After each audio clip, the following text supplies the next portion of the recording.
أشهد أن محمدا رسول الله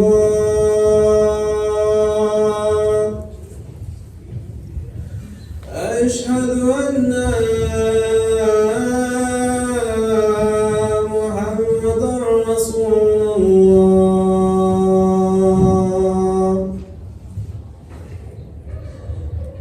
حي على الصلاة حي على الصلاة حي على الفلاح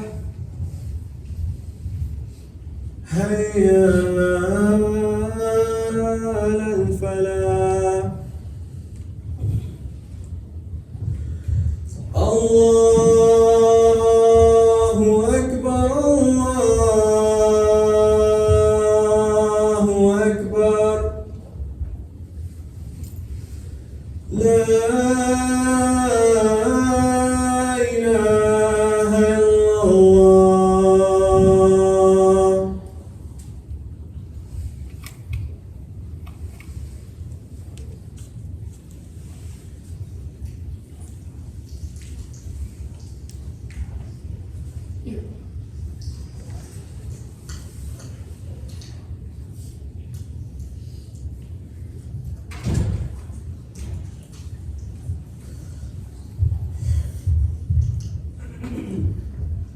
إن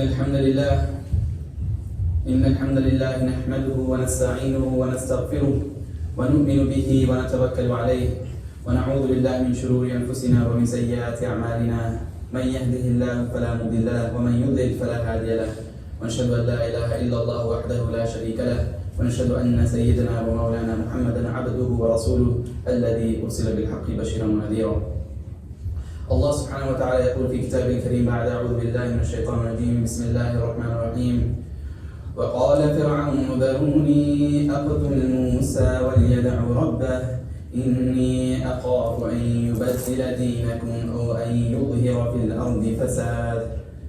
وقال الله سبحانه وتعالى ولا تحسبن الذين قتلوا في سبيل الله أمواتا بل أحياء عند ربهم يرزقون.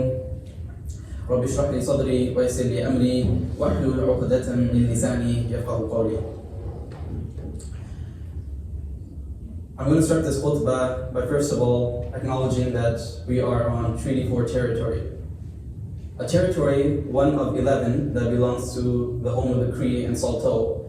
And of the 11 territories, the treaties, none of them have actually been upkept.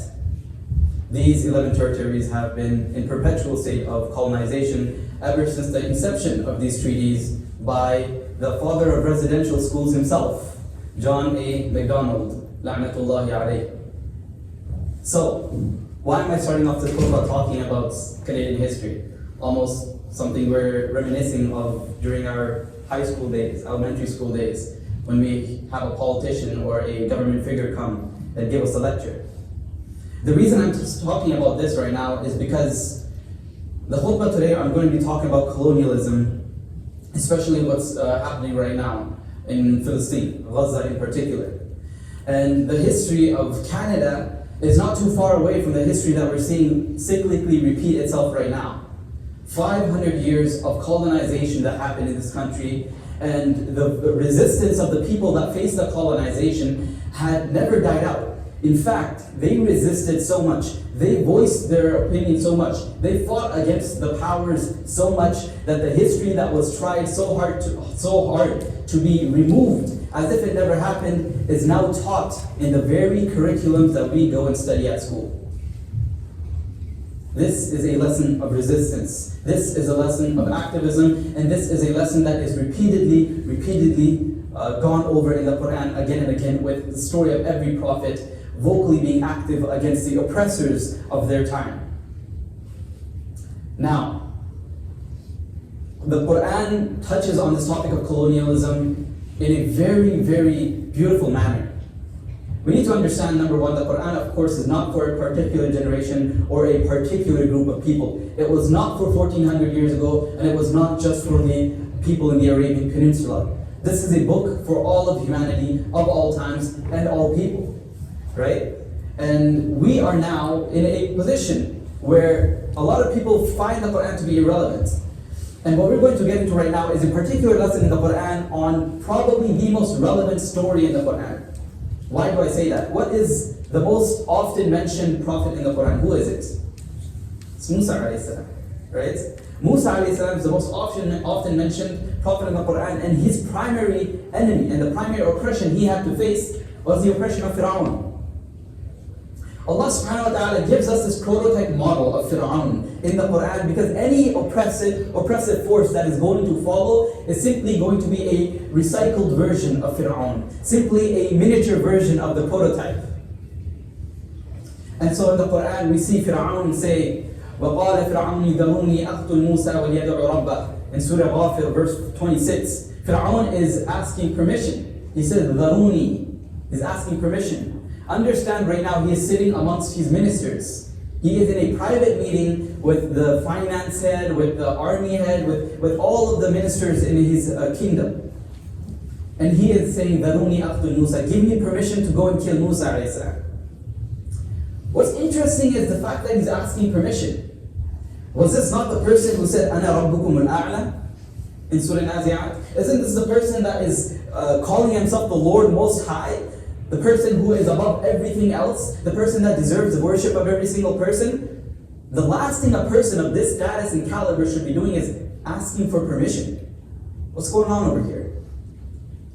This is highlighting a very profound lesson. The lesson that no matter the title, no matter the authority, these people are simply empty shells of what they call themselves to be without the opinion of the public. Public opinion is the sole thing that legitimizes authority. Fir'aun, on his own, cannot defend modern Egypt, or at that time he called modern Egypt. He couldn't. He couldn't handle the entire finance department on his own. He can't do anything on his own, really. He's just a human being and everybody knows it. But what legitimizes his authority is the opinion of his ministers. It's the opinion of the army. It's the opinion of the people in power. And then the opinion of the public in general. That puts him in that position in the first place. So he asks permission because he needs that permission. And if that permission wasn't there, then he himself knows he is nothing. What follows in this verse is he said, إِنِّي أَخَافُ أَن يُبَدِّلَ دِينَكُمْ أَوْ أَن يُظْهِرَ فِي الْأَرْضِ فَسَادًا. Two things. He says, I fear Musa is going to change your deen. يُبَدِّلَ دِينَكُمْ comes first. أَوْ أَن يُظْهِرَ فِي الْأَرْضِ فَسَادًا comes second. Keep that in mind. Deen first, fasad second. In Surah A'raf, there is this situation played out in a different context. After this private meeting with his ministers, Fir'aun is now staging a play in public. He is staging a play in public for everybody to see. Where it says, وَقَالَ الْمَلَأُ مِنْ قَوْمِ فِرْعَوْنَ. And the chiefs of Fir'aun said, أَتَذَرُ مُوسَى وَقَوْمَهُ لِيُفْسِدُوا فِي الْأَرْضِ وَيَذَرَكَ وَآلِهَتَكَ. Two things they say again. Are you going to leave Musa, أَتَذَرُ مُوسَى وَقَوْمَهُ لِيُفْسِدُوا فِي الْأَرْضِ وَيَذَرَكَ وَآلِهَتَكَ.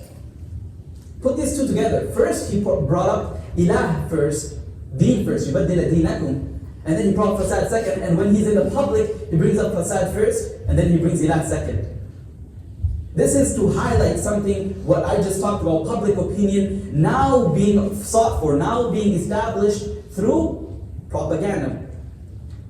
Not saying things as they are, distorting the narrative. Propaganda doesn't mean you just came up with a lie. Everybody knows that propaganda that cannot truly succeed unless it was originally based upon truth. It is muddling the truth with a sea of lies on top.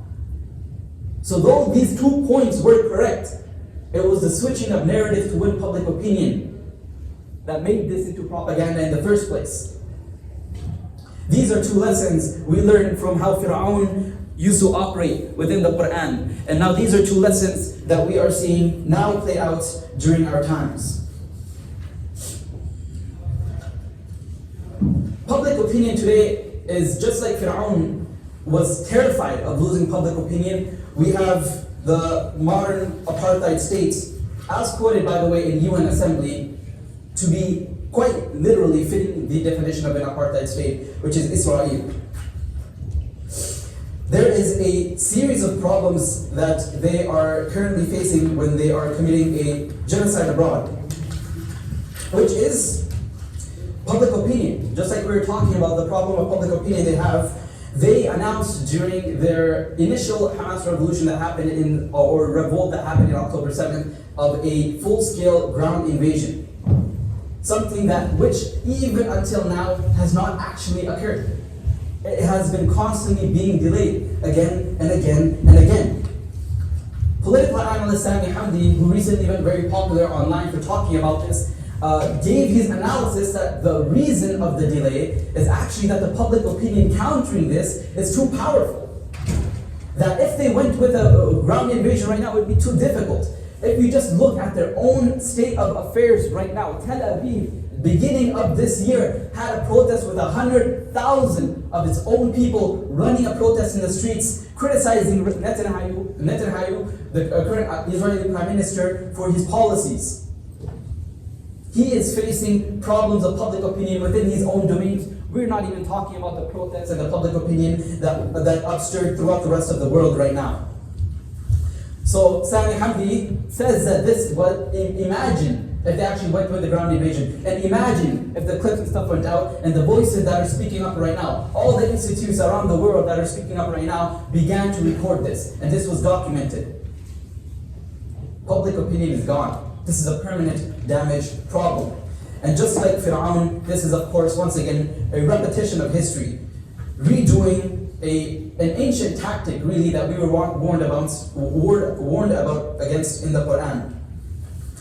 Now, another thing we need to realize when we're talking about public opinion over here is that in order to win public opinion, it requires a lot of resources. And yet, despite all of the resources that they could actually have, the corporate companies that they had connections with, including Google, Microsoft, Apple, Tesla, Coca-Cola, Pepsi, you name it, including all of those, including the international connections they had with some of the most powerful countries on the planet, even the social media connections they have. When the Israeli minister Blinken ordered a meeting with TikTok, Instagram, and Facebook to censor Palestinian news sources. With all of their weapons, with all of their connections, with all of their wealth they had, they announced confidently of the ground invasion, and yet they are constantly delaying it because they thought it would be easy. This would have been a miscalculation on their part, thinking that the public opinion was in their favor. But of course the Muslim ummah, as we have seen, has rose up roaring. They have risen up roaring. Unprecedented. It was assumed that we were broken after World War I, 50 different nation states. It was assumed that we were all in different situations, minding our own business. But we were able to come together, and this gave flashbacks. There was flashbacks that would have come along with this of 100 years ago when France tried to announce a play mocking the Prophet ﷺ, and the final Uthmani Caliph, Sultan Abdul Hamid II, said that he would go to war over this play against France. Immediately banned. This was a time when the Muslims were not broken apart into 50 different nation states, and they were one. And this right here, of course, is giving PTSD flashbacks. And one of the biggest problems and tragedies that we see right now is that the ummah thinks that it is weak. Even though everybody outside of the ummah, all the nations surrounding powers, know how powerful it truly is. This is an ummah that when we spoke up, we had something that was never seen before. CNN had to apologize. BBC had to apologize. Journalists had to come out and admit they lied about stories and AI-generated images, stories of 40 decapitated babies. Whenever have you seen mainstream media come out so apologetically for their own propaganda? Never before in history. But as the saying goes, power concedes nothing without demand. If it wasn't for the public opinion, if it wasn't for the protests, if it wasn't for the social media posts, none of this would be happening. The mainstream media, the holders of power, the leaders in the Arab world, in the Muslim countries generally speaking, they would never concede without the public demand for it. But because this public demand is over here in the first place, that you see even the Saudi state that was consistently normalizing ties with Israel, now lift their restrictions on making dua for Palestine in the Haram. That you see now in Egypt, Sisi, for the first time actually blasting at the Israeli representative Blinken for his accusation of anti-Semitism to Egypt. When we saw everybody taking steps toward secularization, toward and away from the muslimeen, that you finally see from the public demand a step back towards the muslimeen. Because just like Fir'aun, the rulers that follow, the authorities that follow, also fear being caught on the wrong side of history, being caught on the wrong side of public opinion. Once again, they fear being caught on the wrong side of public opinion. This right here is just to highlight the power of public opinion throughout history. And just like I said earlier, it is the sole legitimizer. Public opinion is the sole legitimizer of authority. If it isn't for the people, the prophets that were speaking up, if it wasn't for the Sahaba that were speaking up during their times, and if it wasn't for the Muslims that are speaking up today, none of these powers would concede on their own narratives. It is only through our demand that they concede. And I want to end with just two things. Number one, advising everybody to realize the state we're in right now, where we are seeing ourselves reminiscing over the days of the past. When NCCM released their statistics recently on the hate crimes against muslimeen going over 1,000% in North America. These are stats that are now reminding us of what happened during the war on terror after 9/11, when the Muslim community was constantly surveilled. And this is a lesson for us to look at our own past and see, what did we do wrong? What were the positions that we were taking place during that time? That when the government was constantly in a mode of intimidation, sending FBI agents, sending surveillance agents into the Muslim community and creating fear-mongering once again, which was a tactic of Pharoah at the time. Constantly doing this, we became in a mode of self-policing. We need to become once again used to this public opinion that we've seen each one of us standing up for. We need to make this the norm, right? You're not doing anything illegal. You're not doing anything wrong. But when you get letters from your manager, when you get letters from your department you're studying under, we need to identify between intimidation tactics and between something that is an actual threat to either yourself or the community. And that's a lesson that we should all hold dear.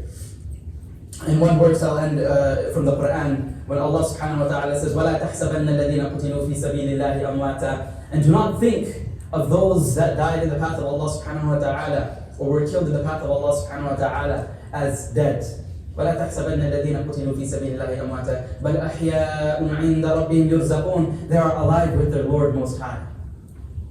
Think about this. What is the difference between you and the shuhada of Gaza, of Palestine? Are you being fed? Are you being taken care of? You're being clothed? You have the resources that you're working towards?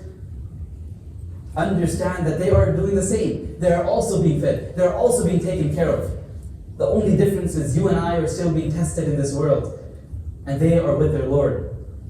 They go on describing their situation in this verse. فَرِحِينَ بِمَا آتَاهُمُ اللَّهُ مِنْ فَضْلِهِ. They're rejoicing at the fadl of Allah, the bounty Allah subhanahu wa ta'ala has given them.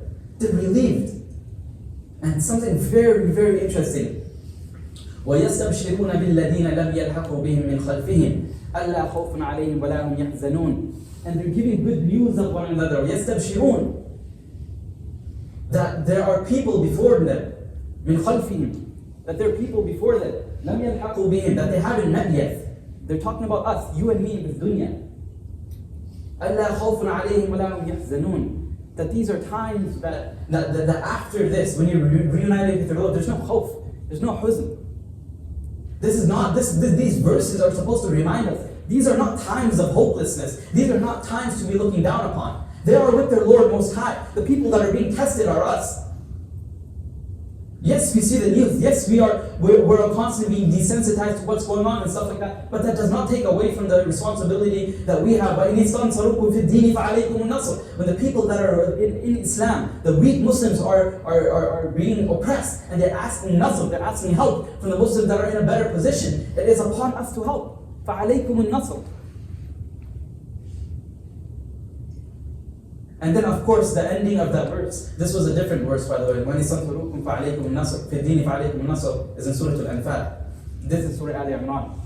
The verse ended with يستبشرون بنعمة من الله وفضل لم يمسسهم سوء وفضل وأن الله لا يضيع أجر المحسنين. And that Allah subhanahu wa ta'ala does never لا يضيع أجر المحسنين, doesn't delay the reward of those that do well. And I pray that Allah subhanahu wa ta'ala allows us to actually uphold this duty and allows us to do our best for the muslimeen. Inshallah, I will do a short dua after the second khutbah.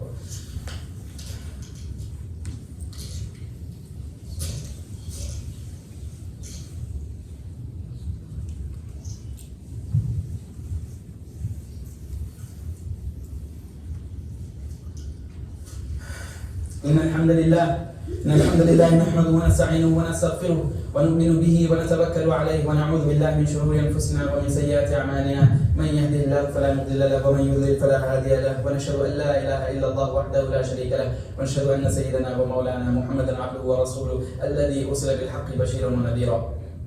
إن الله وملائكته يصلون على النبي يا أيها الذين آمنوا صلوا عليه وسلموا تسليما. اللهم صل وسلم وبارك على سيدنا محمد وعلى آله وصحبه أجمعين إلى يوم الدين.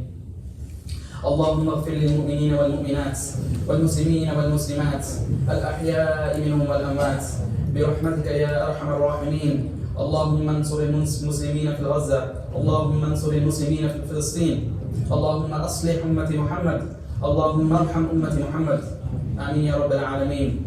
Ya Allah, we ask you, Ya Allah, to grant us the ability to take the correct steps of action, Ya Allah.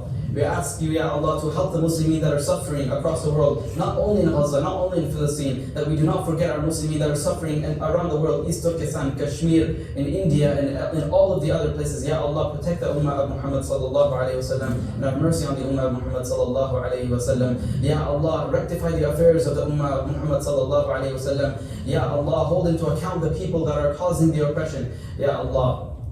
And Ya Allah, let us take a step towards accountability. Ya Allah, make us of those who are voicing our concerns for the ummah. Ya Allah, make us of those who are holding not only ourselves accountable, but holding accountable the leaders of the Muslim world, holding into accountable the community leaders and the leaders we have across. Because Ya Allah, of course, power concedes nothing without demand. So make us of those people that are constantly having demand for justice, Ya Allah. ربنا وتقبل دعاء. أعوذ بالله من الشيطان الرجيم. إن الله يأمر بالعدل والإحسان وإيتاء ذي القربى وينهى عن الفحشاء والمنكر ولذكر الله تعالى أكبر والله يعلم ما تصنعون. أقيموا الصلاة. الله أكبر الله أكبر. أشهد أن لا إله إلا الله وأشهد أن محمد رسول الله. حي على الصلاة حي على الفلاح قد قامت الصلاة قد قامت الصلاة. الله أكبر الله أكبر. لا إله إلا الله.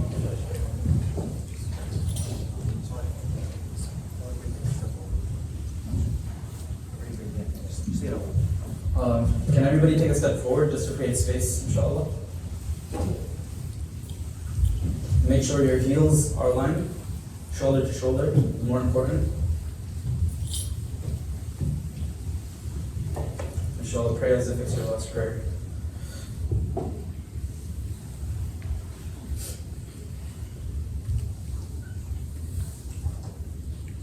Allahu Akbar.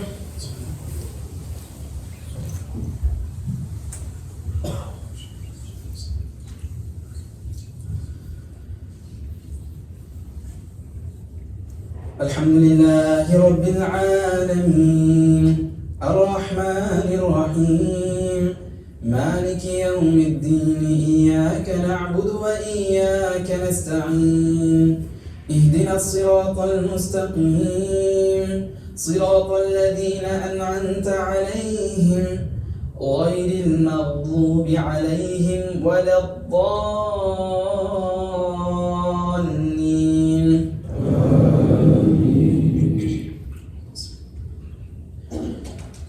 ولا تحسبن الله غافلا عما يعمل الظالمون إنما يؤخرهم ليوم تشخص فيه الأبصار مهطعين مقنعي رؤوسهم لا يرتد إليهم طرفهم وأفئدتهم هواء. الله أكبر.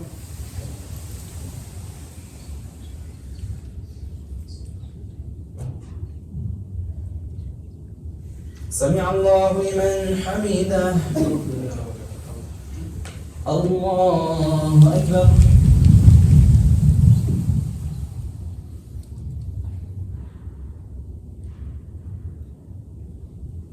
الله أكبر. الله أكبر.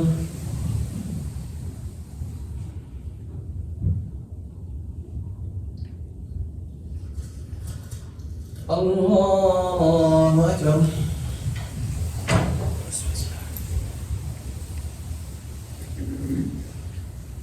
الحمد لله رب العالمين الرحمن الرحيم مالك يوم الدين إياك نعبد وإياك نستعين اهدنا الصراط المستقيم صراط الذين أنعمت عليهم غير المغضوب عليهم ولا الضالين.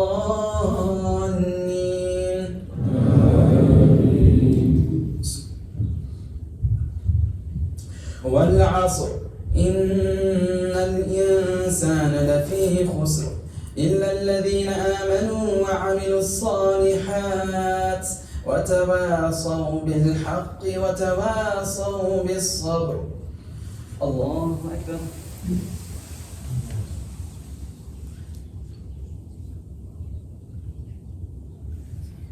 سمع الله لمن حمده. الله أكبر.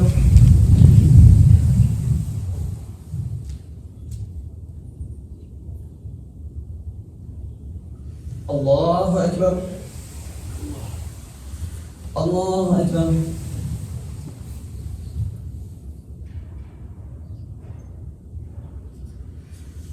الله أكبر.